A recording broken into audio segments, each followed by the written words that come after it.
বাংলাদেশের গ্রামে গঞ্জে শহরে নগরে বন্দরে শাসনল থেকে সচিবালয়ে সর্বত্রই আওয়াজ উঠেছে, সব দল দেখা শেষ, আগামী দিনে ইসলামের বাংলাদেশ। জুলাই বিপ্লবের গণহত্যার বিচার কার্যকর করতে হবে।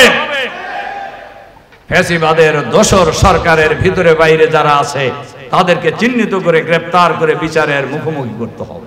শাপলা চত্বর শাপলা হত্যাকাণ্ড থেকে শুরু করে, আলেম ওলামার হত্যাকাণ্ড থেকে শুরু করে, আমাদের নেতা শহীদ মাওলানা মতিউর রহমান নিজামী সহ জামাতের শীর্ষ নেতাদেরকে যারা অন্যায়ভাবে ফাঁসি দিয়েছেন, এই সকল হত্যাকাণ্ডের সাথে যারা জড়িত, বিচারপতি, প্রসিকিউশন, তদন্ত কর্মকর্তা, মিথ্যা সাক্ষীদাতা সবাইকে গ্রেফতার করতে হবে, সবাইকে বিচার করতে হবে, কারণ এরা সবাই খুনি। আপনারা জানেন 1764 সালে সর্বশেষ চেষ্টা করেছিলেন মীর কাসেম আলী। তার পরাজিত হওয়া, নিহত হওয়ার মধ্য দিয়ে বলা যায় এই উপমহাদেশের মুসলমানদের রাজনীতি অনেকটা স্থিমিত হয়ে গিয়েছিল। এরপরে যে সিপাহী বিদ্রোহ হয়েছিল, এই সিপাহী বিদ্রোহ ছিল স্বাধীনতাকামী উপমহাদেশবাসীর সম্মিলিত বিদ্রোহ, যে বিদ্রোহের নেতৃত্ব দিয়েছিলেন তদানীন্তন ওলামায়ে কেরাম। আপনারা আজকে শুনছেন দেওবন্দের কথা, শুনছেন কলকাতা আলিয়া মাদ্রাসার কথা। এই ওলামায়ে কেরাম সম্মিলিতভাবে সেই বিদ্রোহের নেতৃত্ব দিয়েছিল। সম্মানিত ভাই ওলামায়ে কেরাম, আজকে আমাদের প্রিয় জন্মভূমি এই বাংলাদেশ, যে বাংলাদেশের মানুষের এখন প্রত্যাশা ওলামায়ে কেরাম ঐক্যবদ্ধ হবে। আরেকটি কথা আগে বলা দরকার, ওলামায়ে কেরামের পরিচয় হলো রাসূল সাল্লাল্লাহু আলাইহি সাল্লামের ভাষায় আল উলামা ওয়ারাসাতুল নবীর, আলেমরা হলেন নবীদের অনুসারী। নবীরা যে আন্দোলন করেছিলেন সে আন্দোলনের নাম কি? একামতে দ্বীনের আন্দোলন, দ্বীন কায়েমের আন্দোলন। সকল নবী প্রেরণের উদ্দেশ্য হলো লিইউযহিরাহু আলাদ দ্বীনি কুল্লি, সমস্ত দ্বীনের উপর আল্লাহর দ্বীনকে বিজয়ী করা, সকল আদর্শের উপর আল্লাহর দ্বীনকে বিজয়ী করা।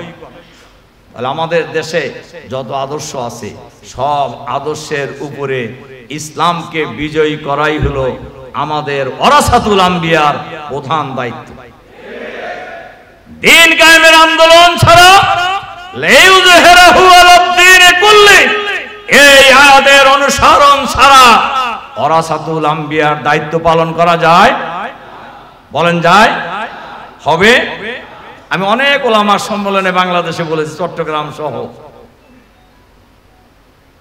কেউ যদি বলে, আমি এই কথাটা বলছি যে এই কথাটুকু বলার জন্য যে আমি নামাজের সমর্থক, এ কথা বললে নামাজ পড়া হবে? তাহলে আমি একামতের দ্বীনের আন্দোলনের সমর্থক, এই কথা বললে কি একামতের দ্বীনের আন্দোলন করা যায়? হয়? বলেন হয় কিনা? তাহলে কোন ওলামায়ে কেরামেরই একামতে দ্বীনের আন্দোলনের বাইরে থাকার কোনো সুযোগ নেই। আমরা সব সময় বলেছি জামাত ইসলামী করতে হবে, এটা ফরজ নয়, কিন্তু দ্বীন কায়েমের আন্দোলন করতে হবে, এইটা ফরজ। এর বাইরে থাকার কোনো সুযোগ অন্যদেরও নাই, আর বিশেষভাবে ওয়ারাসাতুল আম্বিয়ার তো নাই। কি আছে? আমরা বিশ্বাস করি আপনারা কেউই বাইরে নেই। সম্মানিত ওলামায়ে কেরাম, আজকে যত ঘরনার, যত মাকামে, যত মারকাজে ওলামায়ে কেরাম আজ বক্তব্য রেখেছেন, সবার সুর ছিল একটাই, সকল ভেদাভেদ বলে ঐক্যবদ্ধ হইতে হবে। এই ঐক্যের ভিত রচনা হয়ে গিয়েছে ইতিপূর্বেই। দীর্ঘ ফ্যাসিবাদী আন্দোলন, ফ্যাসিবাদী সরকারের বিরুদ্ধে এদেশের ওলামায়ে কেরাম আন্দোলন করার অপরাধে অন্যায়ভাবে ওলামায়ে কেরামকে জেলখানায় আটক করে রাখা হয়েছিল। এই ঐক্যের ভিত জেলখানায় রচিত হয়েছে। আমরা দীর্ঘদিন একসাথে ঢাকার বিভিন্ন কারাগারে আমরা থেকেছি। আপনারা তো এটা জানেন, আমাকে যে কত কারাগারে নেওয়া হয়েছে ঠিক নাই। হঠাৎ করে খবর আসতো যে আপনি এখন সিরাজগঞ্জ জেলে বদলি, হঠাৎ করে খবর আসতো আপনি এখন রেডি হন, আগে বলতো না, হঠাৎ করে এসে বলতো যে আপনি রেডি হন, আপনি এখন রাজশাহী জেলে বদলি, হঠাৎ করে বলতো যে আজকে আপনি কাশিমপুর চাইরে যেতে হবে হাই সিকিউরিটিতে। আমরা প্রস্তুত ছিলাম। আমি যে কথা বলছিলাম যে ওই জায়গায় আসলে আলেম ওলামার ঐক্যের ভিত রচনা হয়ে গেছে। এরপর আপনারা লক্ষ্য করে দেখেছেন, আমরা জেল থেকে বের হওয়ার পর বিশেষ করে 5ই আগস্ট জুলাই বিপ্লবের পর বাংলাদেশের মানুষ নতুন স্বাধীনতা পেয়েছে, নতুন বাংলাদেশ পেয়েছে। এবং এই জুলাই বিপ্লবে, এই গণ অভ্যুত্থানে সকল শ্রেণী পেশার আলেমদের এক বিশাল ভূমিকা ছিল, বিরাট ভূমিকা ছিল। আপনারা লক্ষ্য করেছেন 4 তারিখের কথা, 5 তারিখের কথা, আন্দোলনের সবচেয়ে বেশি আন্দোলন হয়েছিল আপনার যাত্রাবাড়ি থেকে ওই নারায়ণগঞ্জের রোডে, যাত্রাবাড়ি থেকে কাশপুর ব্রিজ পর্যন্ত। আপনারা এটাও জানেন এই দুই দিক দিয়ে কিন্তু প্রচুর কওমি মাদ্রাসা।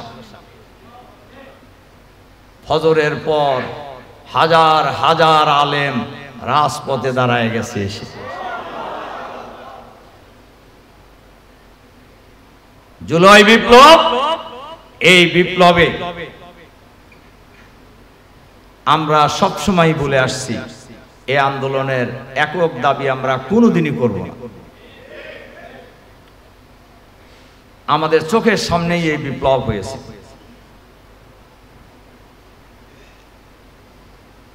এই বিপ্লবে হযরত উলামায়ে কেরামের ঐতিহাসিক ভূমিকা ছিল। আলিয়া কওমি থেকে শুরু করে সকল শ্রেণী পেশার উলামায়ে কেরাম ঐক্যবদ্ধভাবে ফ্যাসিবাদের বিরুদ্ধে আমরা রাজপথে লড়াই করেছি। এর জন্য আলেম ওলামা অনেক নির্যাতিত হয়েছে। ফ্যাসিবাদী সরকার ক্ষমতায় আসার পরেই তাদের প্রধান ইস্যু ছিল বাংলাদেশ থেকে ইসলামকে নির্মূল করা। আর এজন্যই তারা প্রথমেই ধরেছিল জামাত ইসলামীকে নির্মূল করার জন্য। জামাত ইসলামের তদানীন্তন আমির, এই উপমহাদেশের অন্যতম প্রধান রাজনীতিবিদ, এই উপমহাদেশের অন্যতম প্রধান আলেম মাওলানা মতিউর রহমান নিজামী সহ আল্লামা দেলোয়ার হোসেন ছাইদি এবং জামাতের সেক্রেটারি জেনারেল আলী আহসান মোহাম্মদ মুজাহিদ, এই 3 জনকে তারা প্রথম গ্রেফতার করে। এরপরে আপনারা শুনেছেন সকল শ্রেণীর আলেমরাই এই গ্রেফতারের প্রতিবাদ জানিয়েছেন, বিরোধিতা করেছেন এবং তাদেরকে অন্যায়ভাবে ফাঁসি দেওয়া হয়েছে। আমাদের একজন নেতা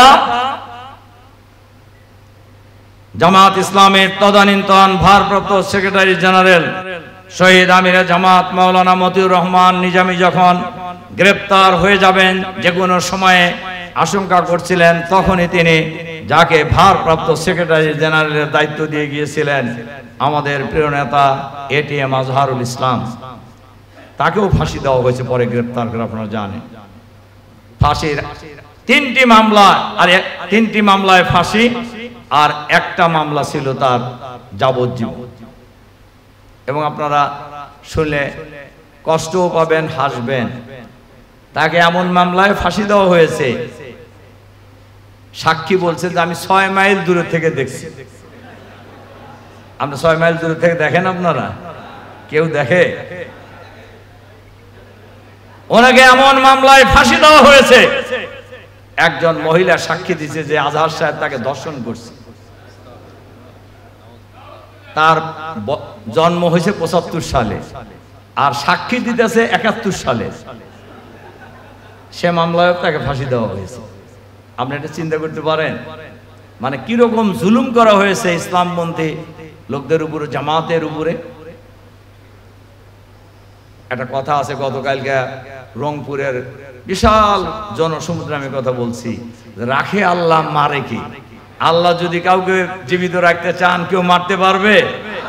ওনার রিভিউ তারিখ অনেকবার দিয়েছে সরকার, কিন্তু কোনো কারণে আর তারা রিভিউ আর আগায় নাই, ওটা স্থগিত হয়ে গেছে। অথচ আমাদের অন্য নেতাদের বেলায় হয়েছে,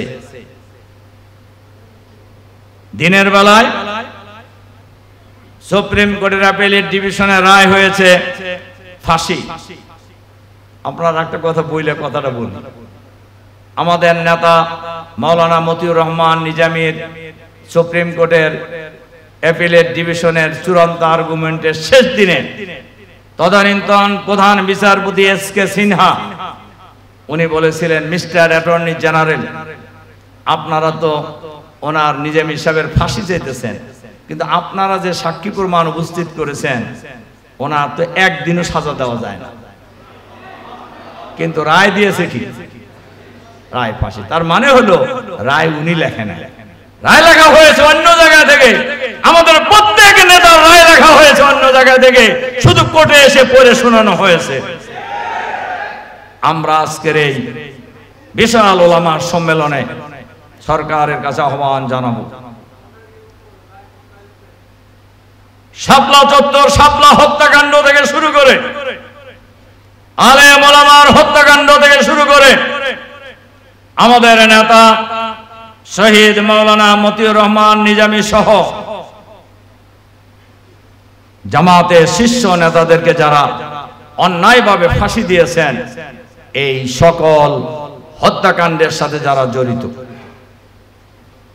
বিচারপতি, প্রসিকিউশন, তদন্ত কর্মকর্তা, মিথ্যা সাক্ষীদাতা, সবাইকে গ্রেফতার করতে হবে, সবাইকে বিচার করতে হবে। কারণ এরা সবাই খুনি, এরা সবাই খুনিদের কোনো ক্ষমা নাই। শাপলা হত্যাকাণ্ডের খুনিদের কোনো ক্ষমা নাই। আপনারা জানেন যে কিরকম মিথ্যাবাদী শেখ হাসিনা পার্লামেন্টে বলেছে শাপলা চত্বরে নাকি আলেমরা গায়ে রং লাগায় শুয়েছিল, পুলিশ দেহে দৌড়েছে। নাউজুবিল্লাহ, এই কথা আপনারা শোনেন নাই শেখ হাসিনা পার্লামেন্টের বক্তব্যে? কাজেই এই সকল হত্যাকাণ্ডের বিচার বাংলাদেশে করতে হবে। জুলাই বিপ্লবের কোন হত্যার বিচার কার্যকর করতে হবে। ফ্যাসিবাদের দোসর সরকারের ভিতরে বাইরে যারা আছে তাদেরকে চিহ্নিত করে গ্রেফতার করে বিচারের মুখোমুখি করতে হবে। সম্মানিত ভাই এবং বন্ধুগণ, আমরা মাঝখানে বলছিলাম ঐক্যের কথা, ঐক্যের ভিত রচিত হয়েছে আপনার জেলখানা থেকে। আপনারা দেখেছেন 5ই আগস্ট জুলাই বিপ্লবের পর আমরা ভিতরে ভিতরে আলোচনা শুরু করি এবং আমাদের আমিরে জামাত সহ আমরা চরমনাই গিয়েছিলাম, আপনারা দেখেছেন।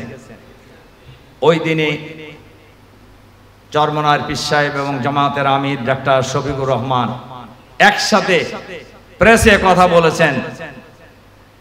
ওনারা দুইজনই এই বক্তব্য রেখেছেন, আগামী নির্বাচনে আমাদের বাক্স হবে একটা। আর ভিতরে ভিতরে আমরা সবাই আলোচনা বারবার করছি। সর্বশেষ 28 অক্টোবর চরমনার মহাসমাবেশে সোহরাওয়ার্দী উদ্যানে সকল দল, ইসলামী দল এবং সমমনা রাজনৈতিক দলের নেতারা উপস্থিত হয়েছেন। আমি মনে করি এই সমাবেশ ঐক্যকে আরেক ধাপ এগিয়ে নিয়ে গেছে এবং আলেম ওলামার ঐক্য যদি হয়, এই বাংলাদেশে ইসলামের বিজয় কেউ ঠেকাতে পারবে না ইনশাআল্লাহ। ইনশাআল্লাহ এ ব্যাপারে সবাই, এবং এমনি বাংলাদেশের গ্রামে গঞ্জে শহরে নগরে বন্দরে শাসনতল থেকে সচিবালয়ে সর্বত্রই আওয়াজ উঠেছে, সব দল দেখা শেষ, আগামী দিনে ইসলামের বাংলাদেশ।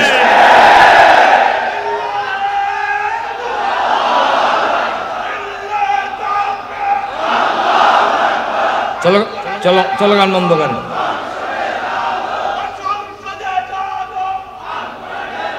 সম্মানিত হযরত উলামায়ে কেরাম, আগামী দিনে মানুষের যে ঐকান্তিক আকাঙ্ক্ষা ইসলামী সমাজ দেখতে চায়,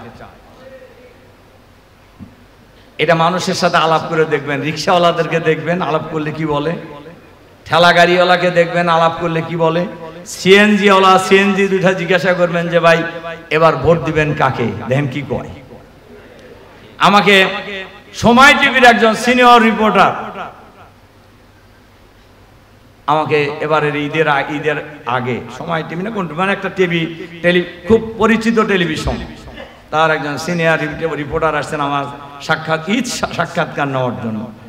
উনি বললেন যে খান ভাই, আমরা একটা রিপোর্ট করেছিলাম যে আগামী নির্বাচনে কে কাকে ভোট দিতে চায়। তো বলে যাদের সাথে আলাপ হয়েছে বেশিরভাগ লোক বলছেন যে আমরা এবার জামাত এবং ইসলামপন্থীদেরকে ভোট দিব। বলে যে এইটা যখন আমরা টেলিভিশনে দিছি, ঘন্টাখানেক চলছে, কয়েক লক্ষ ভিউয়ার্স এখানে যুক্ত হয়েছে, সাথে সাথে এক অদৃশ্য শক্তির ইশারায় এই নিউজ বন্ধ করে দিছে। আমি তাকে বললাম, ভাই সাহেব, আপনাদের টেলিভিশন এই নিউজ বন্ধ করতে পারে, কিন্তু বাংলার মানুষের অন্তর থেকে এই নিউজ বন্ধ করা যাবে না আগামী দিনে। তার কারণ মালিক ভাব হয়ে গেছে তাগারের মধ্যে।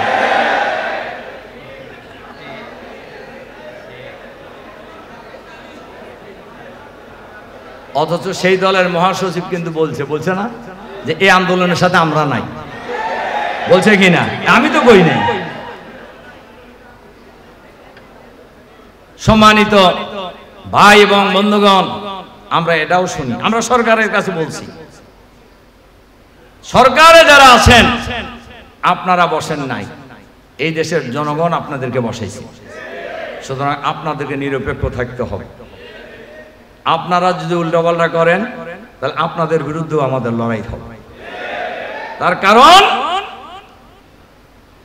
এই দেশের মানুষ 2000-এরও প্রায় 2000 মানুষ জীবন দিয়েছে, লক্ষ লক্ষ মানুষ রক্ত দিয়েছে, প্রায় 500-র অধিক মানুষ চোখ হারিয়েছেন, প্রায় 150-রও অধিক মানুষ ঘাড়ের স্পাইনাল কর্ড গুলিতে ছিন্ন ভিন্ন হয়ে যাওয়ার কারণে চিরদিনের জন্য পঙ্গু হয়ে গিয়েছে, তারা আর জীবনে কোনোদিন দাঁড়াইতে পারবেন না।